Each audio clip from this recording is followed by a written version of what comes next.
Hey guys, welcome back to my channel. So today I'm going to talk about some natural hair essentials. They will include products, styling tools, and then just some little things here and there. This will be useful for people that maybe are just going natural or haven't been natural for a long time and they're wondering about some things to buy, like products or styling tools to buy. These are just things I've accumulated and I found to be helpful in my natural hair journey. Now, an essential thing is deep conditioners. Now, y'all know deep conditioners are very important and essential for natural hair.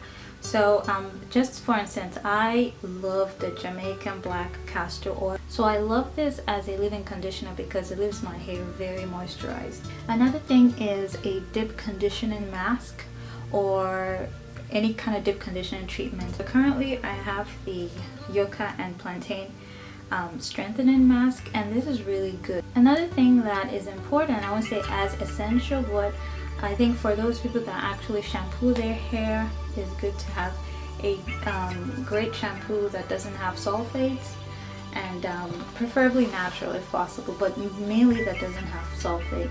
And I use the Shea Moisture Raw Shea Butter shampoo, and this is really good to retain moisture, and of course it doesn't have any parabens or any artificial stuff.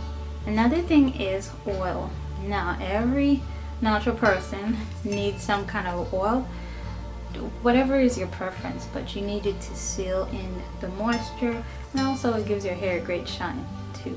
Another thing that is important is protein treatment. Now, I usually make my own protein treatment, but recently I bought the Apogee two-step protein treatment for the first time, and I'll try to do a review on this. I'm sure a lot of people use it, but this is the first time I'm using it.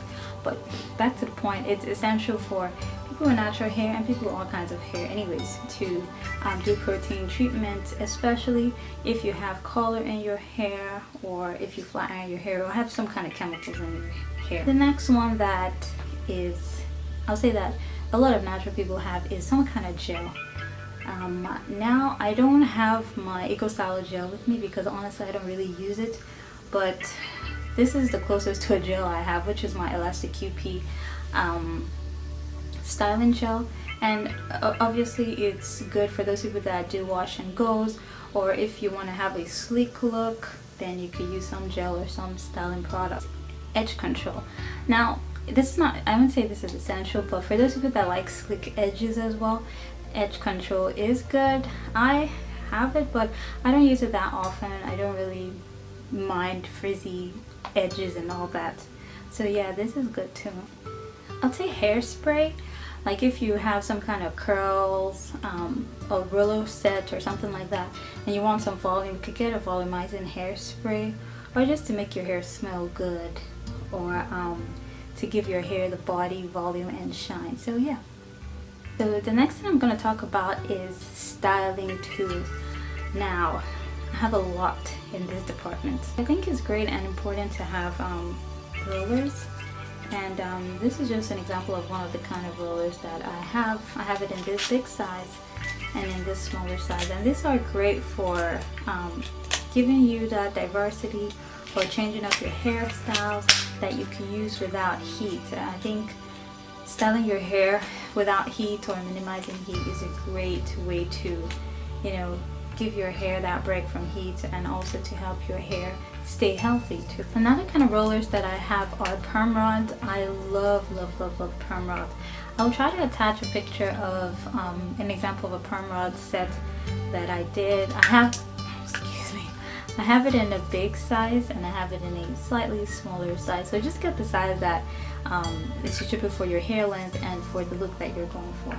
I have this tiny perm rods, but these are mainly for my ends. So if I do like a braid out or a twist out, I like to curl my ends with some tiny perm rods. Of course, you can use this to style all of your hair as well. But if I were to do that, it would take me a long time to get my hair done and to get my hair dried. The next styling tools I'll be talking about is flexi rod. Now guys, I love flexi rod sets too. So I have it in different sizes. think I also have it in this small size. So it just depends on the style you're going for and also the length of your hair. Like, these are all great for heatless styles and heatless curls. I'm going to go ahead to styling tools that involve use of heat. So the first one is a blow dryer.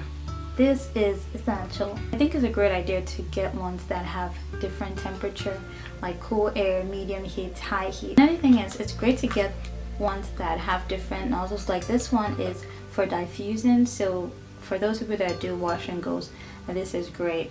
And I think mine also has a nozzle that is more focused, and this is great if you're blowing out your hair using the stretch method. Now another kind of hair dryer, apart from the hand dryer that is great and pretty good and essential, is this, a huge head dryer. And these are great, of course, when you have some kind of roller set and maybe you're in a hurry, you don't want it to dry overnight, then you could go under a hair dryer. Not only that, you could use it for protein treatment and deep conditioning treatment to stay under the hood, and yeah, that's pretty good. So for those who travel or don't want to have to deal with that huge hooded dryer all the time, you could get something smaller. This is a bonnet dryer that I got from Target, and I really love this. So you could use it to dry your hair or to do whatever kind of treatment that you want on your hair, and it has different temperatures and different air speed as well. So this is pretty good. And this is a curling one that I have. This is smaller size, so you could get those tiny very beautiful curls, or if you want something bigger, then you could get like the big voluminous curls. And it's also important to get one that has different temperatures so that you don't burn your hair and you know what temperature is set best for your hair type to avoid heat damage. So I have some other ones. I guess this is more like the regular curling iron and a different size. I also bought this. This is really old. This is the InStyler, and it's one of these ones that as it brushes your hair, it curls your hair and it gives you really big curls. I don't use it as much now, but yeah, it's something that you could get and try. The next is a flat iron. It is definitely good to get a good flat iron for your hair, one that has temperature that you actually understand, not just numbers. And even if it is numbers, at least you have to make sure that you know what numbers it corresponds or what temperature the number corresponds to, so that you can avoid heat damage and don't burn your hair. And I think it's also good to get ones with ceramic plates, if I'm not mistaken. Yeah, I think everybody with natural hair should definitely get a spray bottle, because you want to always keep moisture in your hair. You could also get different sizes in case you travel, or different ones so that maybe you put water in one and a conditioner oil treatment in the other. And yeah, just this is pretty good. So next thing I'll be talking about are scrunchies. Now y'all know we naturals, we cannot have enough of scrunchies, whether it's to section your hair off when you're washing or just to put your hair in a bun or something like that.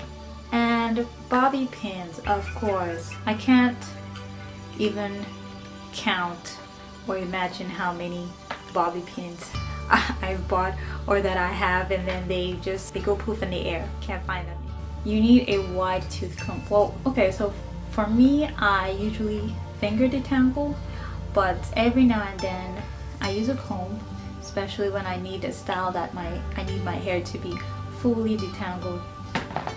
And also need a small tooth comb that you could use to maybe when you're flat iron your hair. Yeah, flat iron your hair to do the chase method. What else? You need a brush, either when you're flat iron your hair or if you're detangling your hair. Yeah, brush. And then another kind of brush. You could use this to smooth out your edges, maybe when you're going for a high puff or some kind of style where you need your edges to be smooth. Some kind of clip. This is great, especially when you're washing your hair and you need to section it off, or doing whatever to your hair and you need to section it off. These are great. You also need a satin or silk scarf or bonnet that you can use to protect your hair and your curls at night. The last thing is you need a very good and sharp scissors to use exclusively for trimming your hair. And so yes guys, thank you so much for watching. That is all, and I think I covered everything that I use personally and that I've used in the past. If I forget anything, I'll probably put it in the description box. Yeah, let me know if you have any questions, comment. For those who haven't subscribed, please subscribe, give it a thumbs up if you like it. Thanks again for watching. Bye.